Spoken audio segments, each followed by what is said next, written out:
18वीं लोकसभा के पहले दिन लोकतंत्र के मंदिर में 2024 में जीतने वाले नए सांसदों ने कदम रखा, जिसमें अखिलेश यादव के साथ समाजवादी पार्टी के सभी सांसद मौजूद थे। इन्हीं सांसदों में एक थी कैराना से लोकसभा चुनाव जीतने वाली 29 साल की सांसद इकरा हसन, जिन्होंने संसद के बाहर खड़े होकर पेपर लीक के मुद्दे पर अपनी बात रखी। इकरा हसन ने पेपर लीक के मामले को गंभीर बताया, इसे देश के लिए शर्मनाक कहा, साथ ही बीजेपी सरकार पर युवाओं के साथ धोखा देने का आरोप लगाया।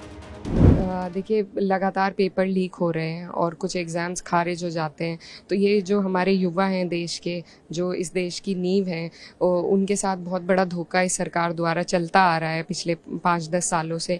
तो ये एक बड़ा गंभीर मुद्दा है, क्योंकि बच्चे तैयारी करते हैं अपना भविष्य संवारने के लिए और फिर उन्हें जब इस तरीके से उनके साथ छल कपट होता है तो ये बहुत ही शर्म की बात है हमारे देश के लिए भी और इस सरकार के लिए ख़ास तौर पर।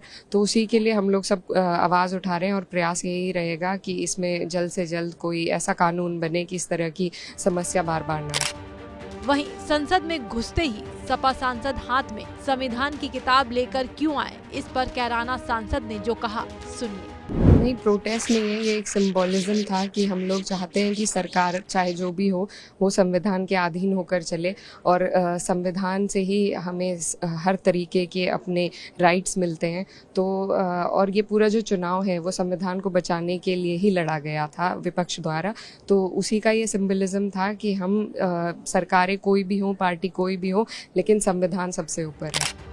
बता दें कि उत्तर प्रदेश में अखिलेश यादव ने जिन 4 मुस्लिम चेहरों को लोकसभा चुनाव में उतारा था, उसमें से एक इकरा हसन भी थी, जिन्होंने कैराना लोकसभा सीट से चुनाव लड़ा और बीजेपी के प्रदीप कुमार को 69,116 वोटों से मात दी। इकरा हसन सपा की वो सांसद हैं जिन्होंने लंदन की यूनिवर्सिटी से पढ़ाई की है। लंदन में पढ़ाई करने के कारण उनके चर्चे तब भी हो रहे थे जब उनके नाम का सपा ने ऐलान किया था, और अब जब वो चुनाव जीत चुकी हैं, तब तो कहने ही क्या।